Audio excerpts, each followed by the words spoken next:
I'm a bartender. I have been for almost 16 years now, and I've seen it all. But something just happened that I'll never get used to. I just put a guy in a cab because he was too drunk to drive. Now, I don't mind. But why did I have to do that when his best friend is sitting right here? His best friend. I'm cutting your friend off, I said. Drive him home, I said. He said, come on, a few beers, coffee will straighten him out. Well, I straightened him out. Too much beer or wine can get you just as drunk as most mixed drinks. And coffee, well, it's better than taking another drink, but it's not going to sober you up. So now he knows. So the next time his good buddy gets a load on, maybe I won't be there. Then we'll find out just how good a friend he is.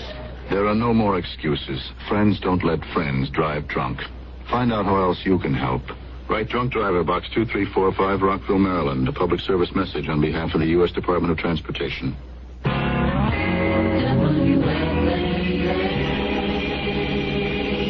The CBS Radio Mystery Theater presents...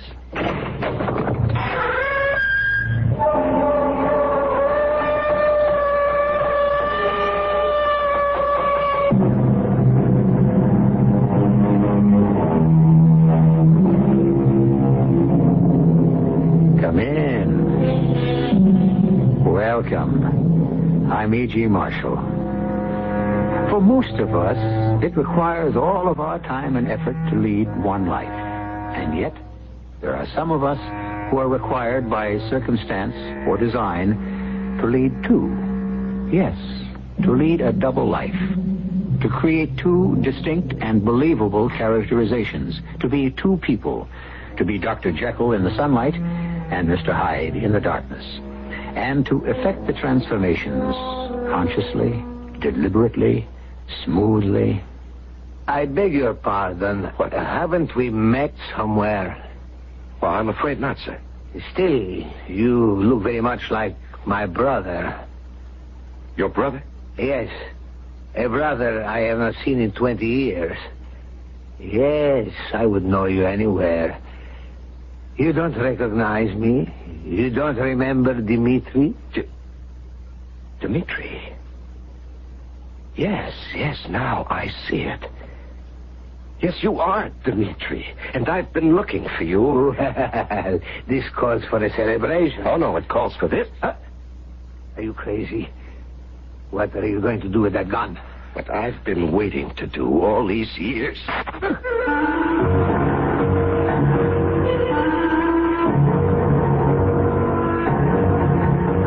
Our mystery drama, The Mortgage, was written especially for the Mystery Theater by Sam Dan and stars Larry Haynes. It is sponsored in part by Anheuser-Busch Incorporated, Brewers of Budweiser, and Sign-Off, the sinus medicines. I'll be back shortly with Act One. Isn't it nice to know you're free?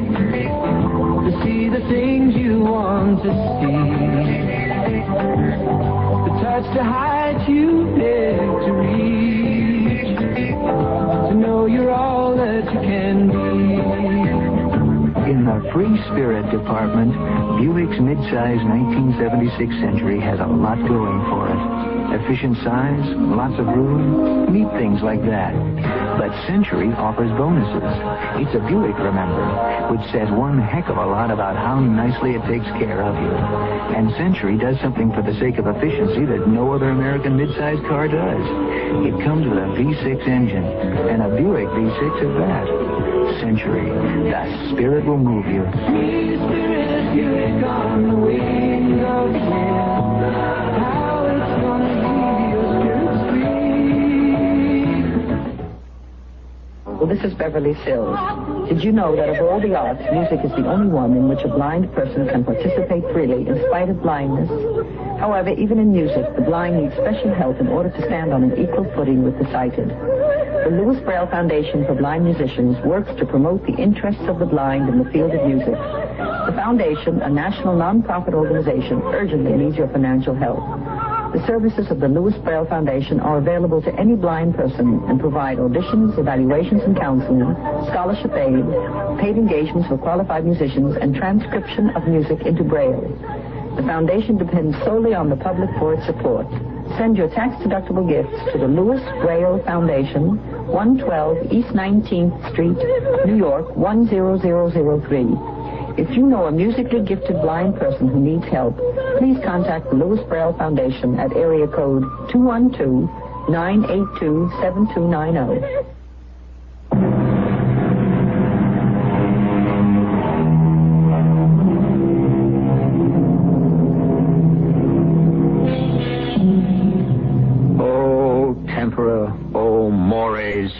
Said the philosopher. Alas, the times, alas, the manners, alas, also, for some of the slogans that seem to be in vogue today, particularly the one that cautions, don't get involved. When you see trouble ahead, run the other way, mind your business. But there are those people who ask, what is my business? Isn't humanity my business? The man's name is Marvin Cooper. And today begins, as all of his days begin, at the breakfast table with his wife.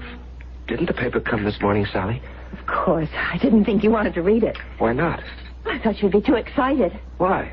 Oh, darling, there's no point in reading about other people who are making news on a day when you're going to be making news yourself. Sally, I wish you wouldn't make such a fuss about it. Now, where's the paper? The door was open, so I just came in. Good morning, Pete. Coffee? No, thanks, Sally. It's late. You know, it just now occurred to me that Marvin isn't going uptown today, now that he's going to be a television star. I don't know why I ever agreed to that nonsense. It isn't nonsense. It's recognition. Of what? Of the fact that you're a concerned and involved citizen. Well, isn't that what everyone is supposed to be? Since when is that something to explode fireworks about? You know, Pete, at first I thought it was just a pose with Marvin. But over the years I've discovered something. He means it. He's not aware at all that he's a most unusual man. Oh, Sally, nonsense. Well, there we have that word again. Marvin, take the credit. Take whatever they give you. Believe me, in this world, you get so very little. One of those TV guys coming in here. Well, they said about noon. Well, have fun. And Sally, don't let him be too self-effacing. Make sure he looks right into the camera. And don't let him mumble. Don't worry. Backbone of America, a TV interview program about the unsung heroes of our country, the dedicated men and women who quietly do the real work of this nation. Pete, you're going to be late to work. Tonight, Backbone of America brings you Marvin Cooper. And who is Marvin Cooper, you may very well ask? Only a man. I may have to throw you out of here. Laugh it up. See you tonight. Now, where did you say that paper was? I didn't. It's on the counter behind you. Oh, thanks, dear. Now, let's see what the world is all about this morning. I'll get it. Okay, dear. Hello? Oh, yes, just a minute. Marv, it's that Tomlin fellow. Who? You know, the producer of the TV show. What does he want? Just a minute, Mr. Tomlin. Marv, he wants to talk to you. Put the paper down. Marv, what is it? You seem to... Are you ill? Give me the phone. Marvin, should I get a doctor? Doctor? Why would you call a doctor? Because you're so pale. Would you let me have the phone? Hello, Mr. Tomlin. No. It won't be convenient for you to come over at 10:30. Marvin, we agreed... I understand, but we won't have to rehearse anything. Marvin, all these things you see on interviews, all those clever ad-libs, they're all planned. You don't understand. We won't have to rehearse because I won't be able to be on the show. Marvin! I realize that, and I'm sorry if I caused you any inconvenience, but I simply cannot do it. Darling, what are you saying? No, it isn't a matter of stage fright. I just can't appear on the show, and I'm sorry. There just isn't anything further to discuss. Marvin, what happened? Nothing happened. What's come over you? What has suddenly come over you? I just changed my mind, that's all. What's in the newspaper? Now, what does the newspaper have to do with it? Well, everything was fine until you looked at the headlines, and then suddenly... Suddenly what? I don't know. Suddenly, this. Let me look at that paper. Budget crisis, Rock City. Well, that's nothing new. Stocks fall, third day in a row. Well, we're used to that. Ligoran named charge d'affaires in New York. Well, what could a foreign diplomat have to do with you? Faith healer found guilty of... Sally, I just don't want to appear on that show. Well, why? Because it suddenly occurred to me that I would I would look like a jackass. Oh, that's not true. Oh, yes. Yes, Mr. Cooper. Your tireless efforts on behalf of every community endeavor, your willingness to become involved. Marvin, we've watched that show. It doesn't come over like that at all. Sally, I can't discuss it. Not because I don't want to, because I don't know what it is. I just have this feeling. All right. Let's drop it. Yes, and Sally, I think we should leave New York. You mean go on a trip? Why, I mean, move, live somewhere else. Why? Well, I don't know. It's become so messy, so uncertain. Well, no more so than anywhere else. Well, who says you have to spend your whole life in one place? All right. Where would you like to go? Oh, some small town out in the West or up in New England. Darling, I'm not knocking small towns, but you and we're not small-town people. Well, we could learn to love it, Sally. Well, we could, I suppose. And then what would you do there? Well, I could teach English at a small college. Small town, small college. Suddenly the word small seems to dominate the conversation. Sally, I just want peace. Peace? Yes, the atmosphere, the environment in a big city. Suddenly, I feel it's too disturbing. Right. If that's how you feel. Yes, darling, that's how I feel. All right. I'll accept it. And I hope that sooner or later, one day, you'll decide to tell me what's really bothering you. That's something I could never do. That's one part of me I must keep from you. Yes, even from you, Sally. I can't tell it to anyone. I can't even tell it to myself. I simply must hope, must pray that it's been forgotten by everyone whose business it was to know about it. It's been such a long time. Maybe they have forgotten about it. One thing I will have to do, regardless of how you feel about it, we will have to leave the city. There are so many remote places in this country. Help me, somebody! Those two men, they're assaulting that woman. Why doesn't somebody do something? Why doesn't somebody help her? Help her, somebody. Help her.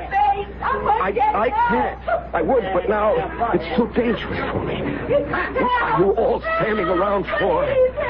What am I standing around for? Take your hands off her. Use your knife on him. Hey, cops! Let's get out of here! You're not going anywhere.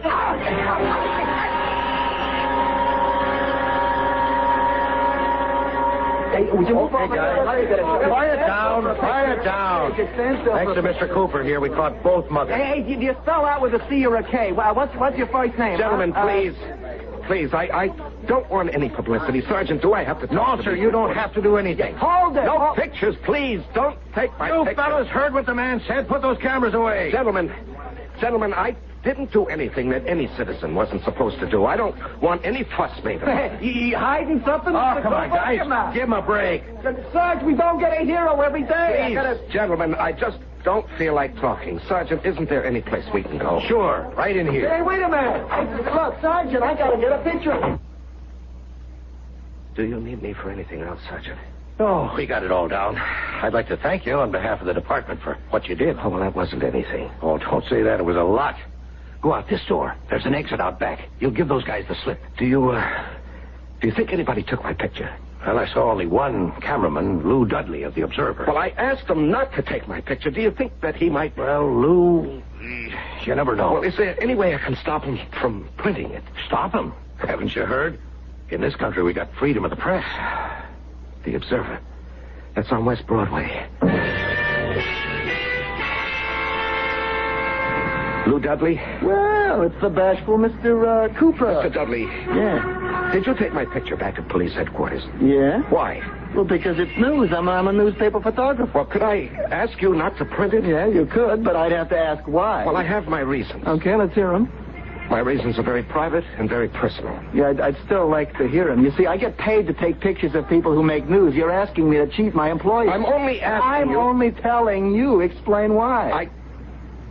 I just can't let that picture get into the paper, even if Even if you have to knock me down and break my camera, you're big enough to do it. Well, hello there, Officer Slattery. You want to come up to the office? I developed those pictures for you.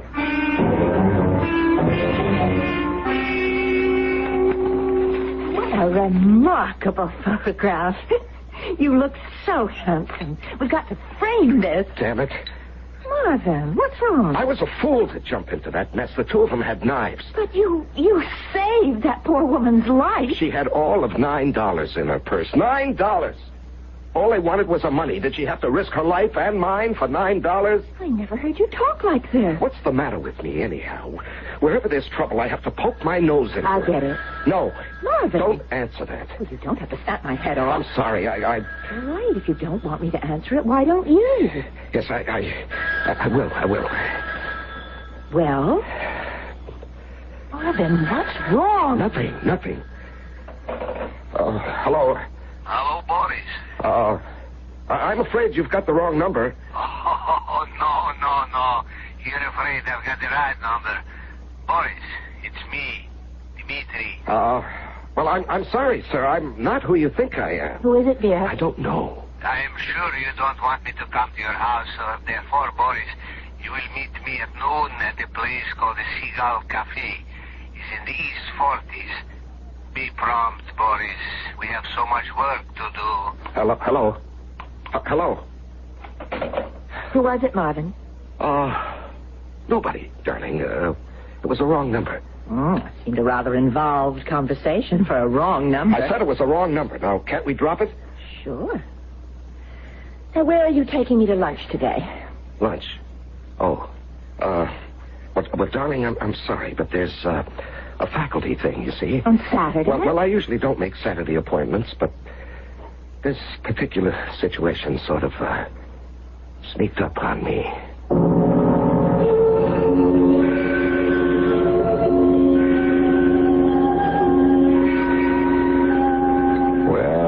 Something or someone sneaked up on Marvin. That we know for sure. And how did his name get to be Boris? Well, by this time, you are starting to make certain assumptions about his past. And you may be right. We shall compare notes when I return shortly with Act 2. There's a special kind of beer. Maybe you know it. Budweiser. It was created nearly a century ago by people who really cared about things, who took pride in brewing a quality beer, no matter what the cost. In time, in ingredients, in anything. Today, the people who brew the king of beer still have that special pride.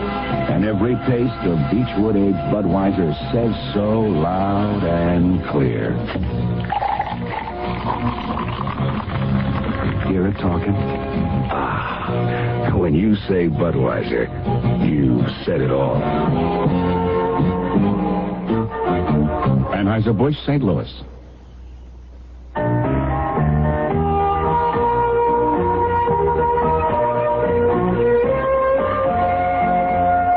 I think it was the first time I can remember really going fishing with my dad. I'm sure I'd been with him before, but the first time I really remember it was wading downstream with him in an extra big pair of wading boots as he felt his way very surely along the stream bed, and I shakily held onto the willows, and we found a spot where my dad lifted his finger to his lips and said, "Shh, we don't want to scare the fish away."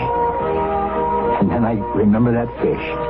The biggest fish I'd ever seen in my life. And it was on the end of my line. And my dad, boy, was he proud. I'll never forget that as long as I live. Give your children everything. Give them your time. A thought from the Church of Jesus Christ of Latter-day Saints, the Mormons.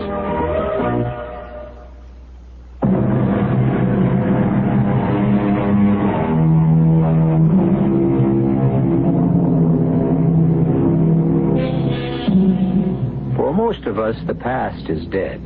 And this is because most of us have not been compelled to make a bargain with the future. Therefore, we have no ledger on which is specified our obligations. We can take life as it comes. Marvin Cooper, however, is, yes, we can use the word, mortgaged. Like a house is mortgaged. Except Marvin doesn't know for how much, or when, if ever, the debt must be paid. He doesn't even know what the debt consists of. He is about to find out. Hello, Boris. Well, sit down. Glad to see me? Of course not. I see I'm as welcome as a case of jaundice. Won't you even say hello? Hello. 20 years. Hair's a bit grayer, but there's just as much of it. I don't think you've even gained a pound. I've taken the liberty of ordering lunch in advance. I'm not hungry. Of course you're hungry. And the way the food is prepared in this place, you'd swear you had never left home. What do you want, Dmitri? What do you want, Dmitri? No. If I hadn't heard it with my own ears, is this how you greet a brother after 20 years? Step brother. Blood brother. That was childish, romantic nonsense. Oh, of course it was childish, but why not? Weren't we children at the time? But we grew up together. Joined the party together. Worked together. Dmitri, what do you want? We thought you were lost. And then that picture in the paper this morning. What fantastic, enchanted luck. What do you want? The time has come to justify your existence here. To fulfill your mission. Dmitri, please. Please listen. Can we talk as brothers? We can always talk as brothers, Boris. All right. All right. I agreed to come to this country. No, you are ordered to come to this country. And to become an American. Because you had the uncanny ear for language and the skill of an actor. Well, No point in making this complicated, dear brother. You were given a mission. As all members of the party are assigned a mission.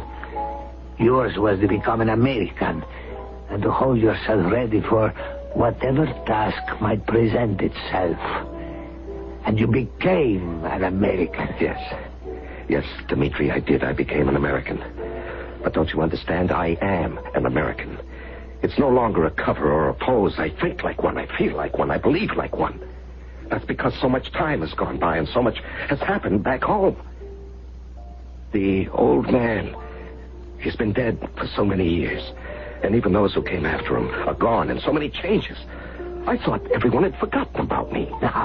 We lost track of you, but how could we forget? Dmitri, I am not the same person who left home 20 years ago. And now the time has come for you to fulfill your mission. You're not listening to me. I always listen to you. Then understand, I am no longer Boris Legorin. I am Marvin Cooper. This is fantastic. It brings me back more than 2 decades. I remember you were playing Shakespeare at the State Theater, and you said to me, I am not Boris Legorin, I am Hamlet. Won't you listen to me? No. You are an actor. You have always felt you must live the part you play. Well, whether this is sound technique, I'm not equipped to judge. Look, whatever it is you want of me, what will you do if I refuse? Oh, come now, Boris. You know we could manage to notify the proper counter-espionage authorities here in America and give them proofs that you are one of our agents. Yes, you could do that. Dmitri. My poor Boris. Marvin Cooper is a role, the way Hamlet was a role, but you have played the part too long. Marvin Cooper is a character you have created out of your own pure fantasy. No. Who is real, huh? Boris Legorin or Marvin Cooper? I read the paper this morning. You're a hero. And this is not the first time. You seek danger. You constantly strive to help all sorts of people in every way you can. But why, Boris? I am not good to you anymore, Dmitri. You must understand that. You are creating an heroic part. That is all. You didn't have to do that at home. Life itself was adventure. Life itself was fulfillment. What do you want me to do? First, think. Spend the whole night just thinking. Think of how it was when we were young. Think of how exciting our ideas were. Think of our father. Think of our dreams. Think of Maria.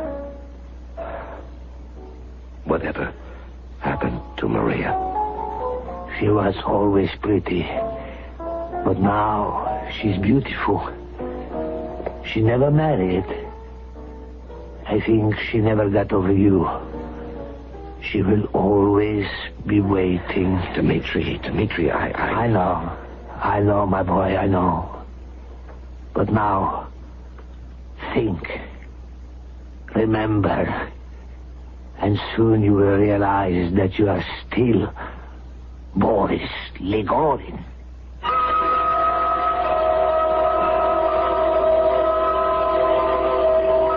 Any for your thoughts, darling? Oh.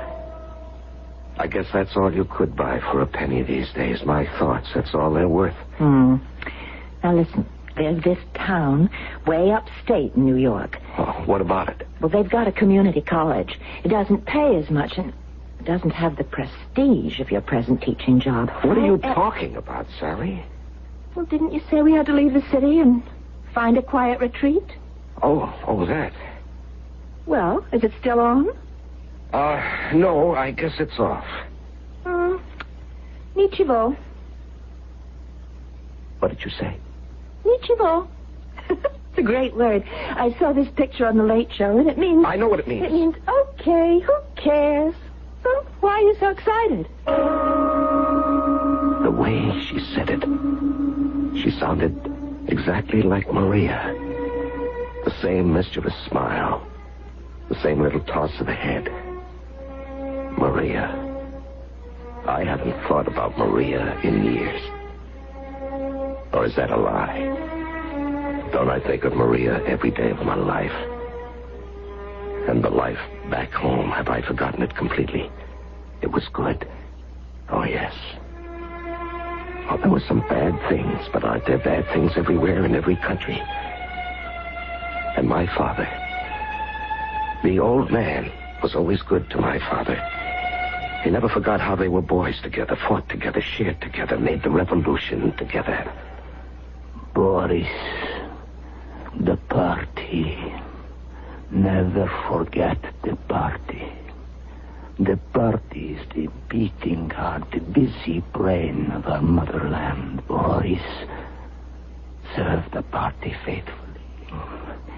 As I have served her without question. She is wiser than all of us. Live for her. Die for her. But, Father, I'm an actor. Of course. The party is asking me to give up my career. How? Instead of performing on the artificial stage of the theater, the party is asking you to act on the true stage of life. To assume a role that does not end at 11 o'clock each evening. This mission will require all of your talent. And Maria? She will be more useful to the party and our country here at home. Boris, your brother would never hesitate. Is he more faithful to the party than you? Dmitri, no. It was Dmitri who suggested the mission. For himself. Dmitri could never do it. That was obvious to everyone.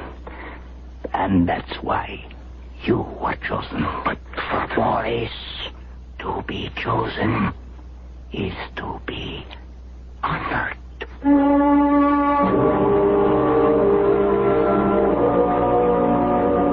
Why does it all come back to me now? Why do I think of it now? I don't know.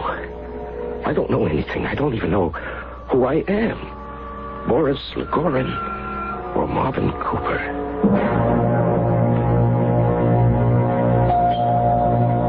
Just a minute. Oh, Pete, good morning. Well, is our bashful all-American boy ready? Do we have time for a cup of coffee, Pete? Sure, if you want to get caught up in all that East River Drive traffic. You know, Pete, I don't hear you grousing and griping about that job of yours anymore. Yeah, that's right. Well, have you finally made management see things your way? No, but I've decided to do something concrete. Such as? Such as something that'll settle a few old scores. Sounds grim. You should know the half of it.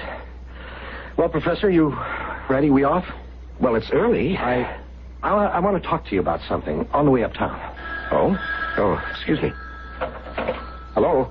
Yes, hello. Oh. Who is it, dear? It's from the dean, darling. He wants to talk about a new examination schedule. Have you found yourself? I don't know. Your work will start immediately. This morning, on the drive uptown. What's that? Your friend, Peter Anderson, is there. Yes. What would he have to do with anything? Oh, but he has to do with everything. Well, I'm not sure He has a certain problem. We have advised him to discuss it with you. With me? And so this morning, you will listen sympathetically. And that will be all for today.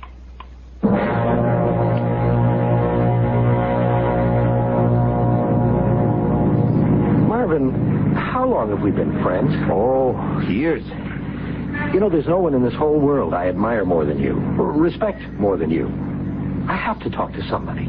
Somebody I can trust. Marvin, I can't take it at the plant anymore. Well, then quit. Quit? And leave them the metal conversion process? Well, it belongs to them, Pete. Does it? I thought you were on my side. Well, I'm only stating a fact. You signed an agreement. Anything you discovered or invented would belong to the company. But that isn't fair. Yes, I know. It's worth millions. Do you realize how it speeds up production? Yes, I know, Pete, but what's to be done? I've had an offer from somebody else. Well, that's great. Now you can quit. And, will you ask me who made the offer? All right. A foreign country. What do you mean? I mean, I've been asked to defect. I think that's the word. And you know something? My initial reaction has not been to contact the authorities, but to think about it. Pete, why are you telling me this? I was told to discuss it with you. You were told? By whom? By those people. Why? Because they know I'm thinking about it, and they asked me, is there one man you can trust with your life? One man whose judgment you can have faith in? And I said, yes.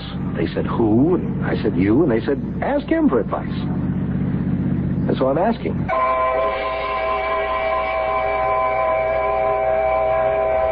Well, you must admit, life has become a fast and furious affair for Marvin Cooper, or Boris Ligorin.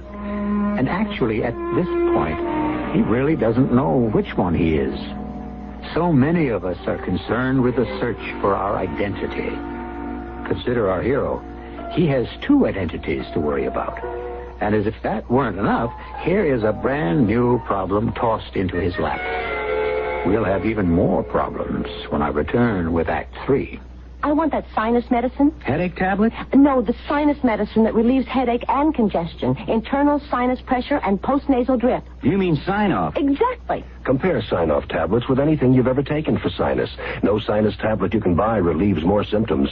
Sign-off gives you a full dose of pure aspirin plus a powerful sinus strainer. Sign-off works fast to help sinus pain while you drain. Signeoff. Sign-off, the sinus medicines in the bright red box. Take when needed, only as directed. When it leaves, well, I want to do one thing. James Harris's ambition is to leave his children a family home. He's going to do it because he and others in Scott, Arkansas, have started a housing cooperative with a grant from the Campaign for Human Development. I mean, I leave him no money, but I can leave him something they can lay their hands. Say this is mine. The Campaign for Human Development, the United States Catholic Conference. Hi, this is Carol Burnett. Adolf Hitler came to power in 1933 and made life miserable for people in Germany. And that's why the International Rescue Committee, the IRC, was formed. It began by helping refugees from Hitler's Germany and went on to help millions more in World War II. But its work didn't end there because war and oppression didn't end there. You remember the brave Hungarians who stood up to the Russians in 1956? Well, IRC helped many who escaped. And since then, IRC has come to the aid of thousands who have escaped from Cuba, China, East Germany, Russia, or wherever freedom is pretty much of a meaningless word. It also does its work in countries ravaged by war. But IRC needs money for food, clothing, and medical care, to reunite families, to find people jobs, and homes for children without homes. So please, help the people who help. Send your money to this address, International Rescue Committee, Box 16, Times Square Station, New York City, New York, 10036.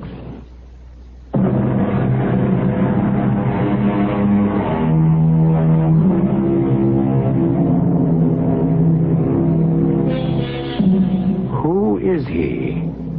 For the first 25 years of his life, his name was Boris Legorin. For the past 20 years, he has been Marvin Cooper. He has led 2 full lives and played each to the hilt. Is that the key word? Played? Are both lives an illusion? Is neither of them real? Right now, he can't even think about it. Another problem has been tossed into his lap. But, Pete, why? Why do you tell me this? They said I should. Well, how do they... How do you know that I won't call the police? Well, that's what I said. And they said, no, trust him. He's a decent human being.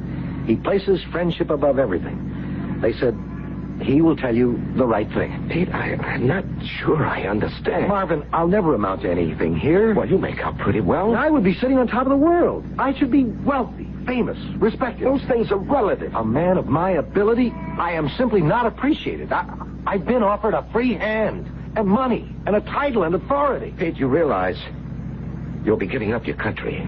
It's not my country. Okay, I was born here, but what do I own of it? How happy have I been here? Marvin, think about what I just told you, and, well, we can talk about it tomorrow. Not now. But first think about it. Please, Marvin?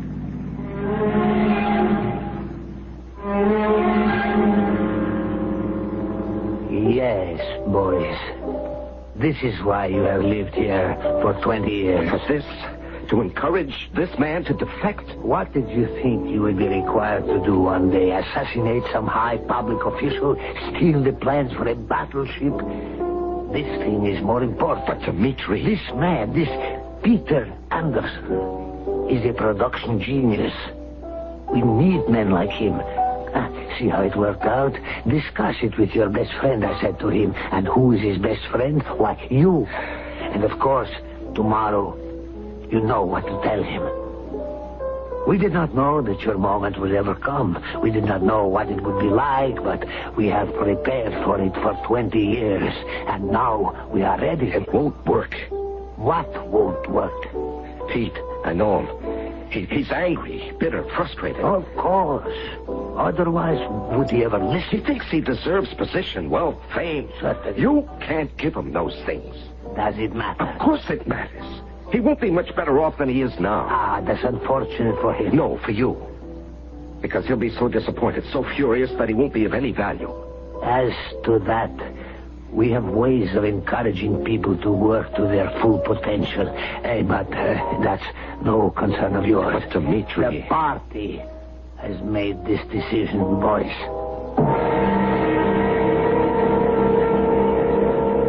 Marvin. Mm-hmm. Who is Dmitri Legorin?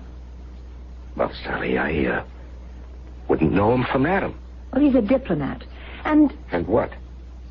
What would I know about him? More than you're telling. Oh? And just what does that mean?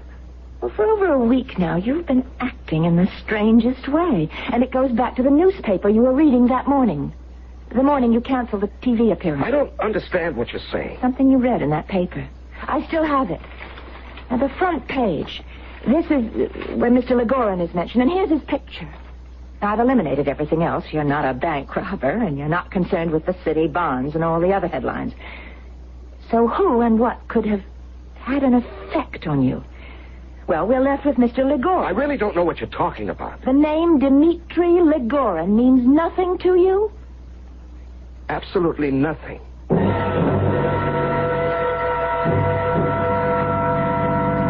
Then you agree that I'm doing the right thing? Yes. Are you sure? Aren't you sure?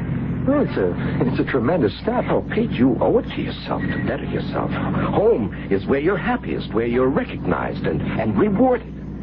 You know, I knew I could trust you. I knew you were my friend. And so I have chosen. Boris is the reality. Marvin is the role on stage. And for the first time in years, I feel I am living again, living dangerously for the party. Yes, I am an actor who plays the part of Marvin Cooper, but I always will be, Boris Ivanovich Legorin. Marvin. Yes, what is it, dear? About Dmitri Legorin. Sally, what is this sudden obsession you have with this Dmitri Legorin?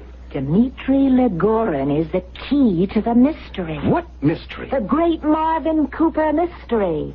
Why did the sight of Dmitri Legorin's picture in the paper cause such turbulence in Marvin Cooper? Sally, I never heard of the man in my life. Well, I've done some research on Mr. Legorin. Are you saying you don't believe me? It wasn't easy because there isn't. Please, now this is His nonsense. full name is Dmitri Ivanovich Legorin. Now, what does this have to do with... Soldier and diplomat, son of Ivan Vasilyevich Legorin, famous hero of the revolution. Sally, I wish I knew what you were building to. Brother of Boris Legorin, noted actor who died in an automobile accident.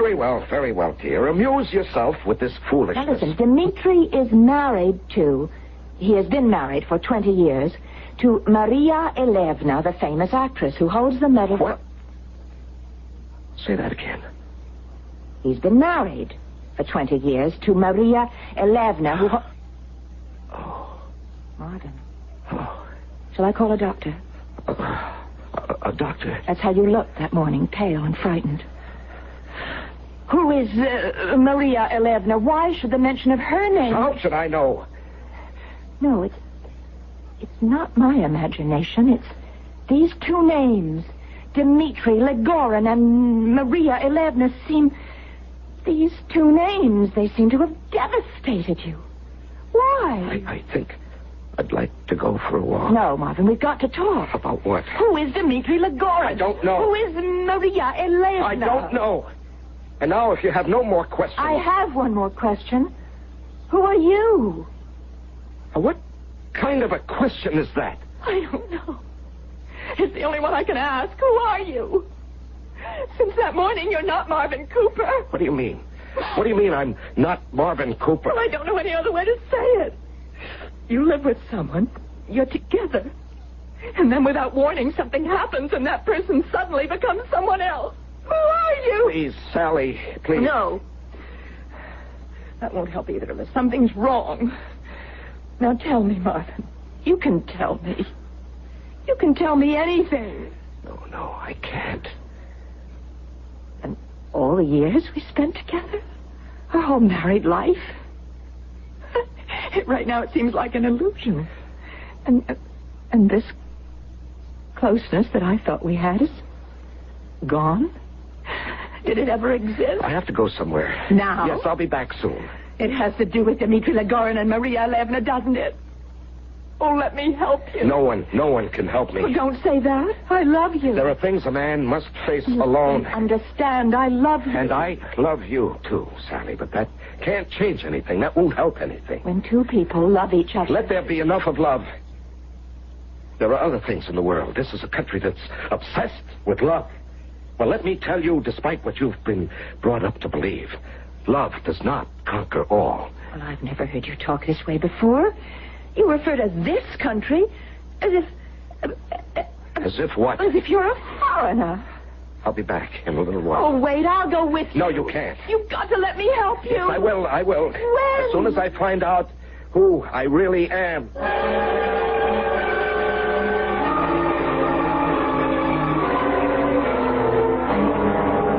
You told me she never married. Did I? You married her yourself. But there was no point in letting her go to waste. And this way, at least, I kept her in the family. You married her 20 years ago. Well, when we planted that fake story of your fatal accident, she was desolated and she needed comfort. And I was there. You always wanted her. You can hardly consider that a crime. And you arranged for me to be sent away on a permanent foreign mission. David and Uriah. Ah, how thoroughly Americanized you are. You even quote the Bible. Well, it's true. I did it for the pot. You did it for yourself. Marvin! Pete. I rang, but no one answered, and the door was open, so I walked in. Ah, just in time for our appointment. Marvin, what are you doing here? Get out, Pete. If you know what's good for you, you'll leave this place and never, ever come back. Marvin, I don't understand. You advised me to take the job as a friend. I didn't know you were tied up with these people. Get out of here. Oh, no. Not now. I'm sorry. It can't be done. What can't be done?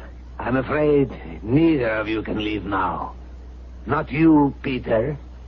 Nor you, Boris. Boris? Why did he call you Boris? We're both leaving. You can do your worst, Dmitri. Wait a minute now. Be careful with that gun. Both of you will remain where you are. Some friends will soon be here, and we will arrange No, Dmitri, it's the end for both of us. Don't take another step, boys. You won't shoot me. I said don't move. We're brothers, after all. Stay where you are. Brothers don't kill each other. Stop! Marvin, are you all right? No, I'm not. I'm not all right. Dmitri, he looks as if he's dead. Yes. But he shot you, too. Let me call a doctor. No, I don't need a doctor. Just help me sit down. Here. And now, get out of here, Pete. Don't be found here. But I want to help you. Help me. You can't even help yourself. Guys like you, it doesn't matter where you live, in what country, under which government. You'll never make it. You'll never be anybody. Because you're a chump. Just a poor, hard-working, talented chump. It's the wise guys, like Dmitri, who always wind up on top. I know, because I'm a chump myself. Marvin, let me call an ambulance. Be thankful. You're not starving to death. But, Marvin, you're hurt badly. No. I know. And I'm glad. No, I'm not glad, but I can't think of a better way to listen, Pete. You couldn't have been happy over there, Pete. You'd have been torn, like I've been torn. So many memories of the old times and places. He called you Boris. Who are you? Boris or Marvin? Who am I? Boris or Marvin? I guess I'm both. And I always will be both. And there's no way I can live with that.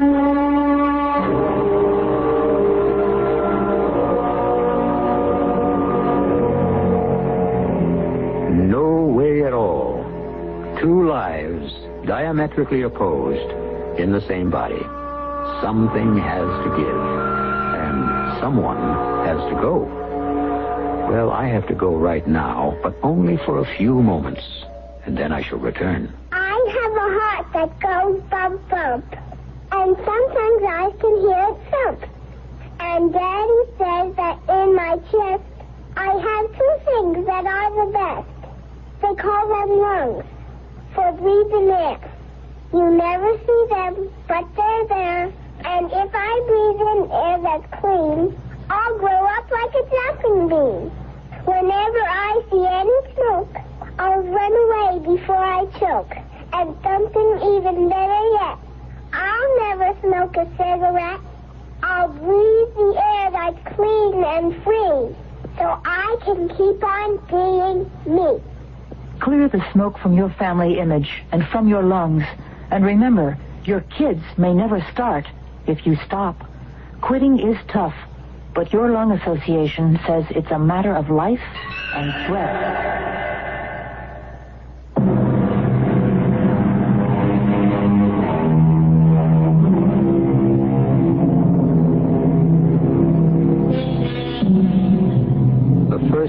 language we ever learned, the first girl we ever kissed, the first joys, even the first sorrows, a mother's tear, a father's smile. These are the things that make home and country. And because these are the things we can never forget, we can never forget our country either. I mean, the country. Not necessarily who governs or misgoverns it, but the country, the land, the people, and the love. Our cast included Larry Haynes, Marion Seldes, Robert Dryden, Russell Horton, and Robert Maxwell. The entire production was under the direction of Hyman Brown. And now, a preview of our next tale. You are saying that one of us may somehow be involved in this incident. I'm sure the man is joking. I, for one, care not for a man's jokes. And I say to you again, beware ye who enter Albion's castle. Those of you who would mock this uneasy resting place will perish among these ancient stones. This is holy ground, coveted by the Celtic god. Agreed. But in case the druid god forgets to covet this place, I suggest we send someone for the police. He's right. We should not wait another minute. All right, then it's settled. While the others remain here in guarded silence, one of us will leave immediately and inform the authorities. Yes, Peter. But who? Radio Mystery Theater was sponsored in part by Buick Motor Division. This is E.G. Marshall inviting you to return to our Mystery Theater for another adventure in the macabre.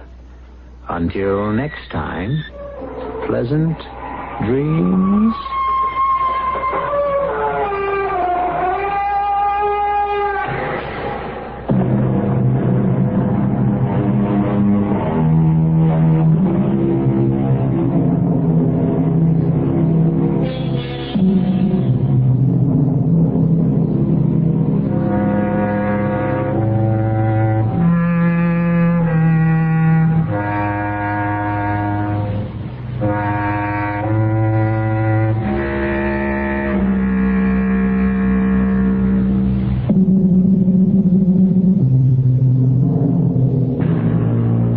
Are you 17 to 22 years old, just graduating from high school and thinking about a college education? Before you decide where you want to go and what you want to do, ask someone who's been there.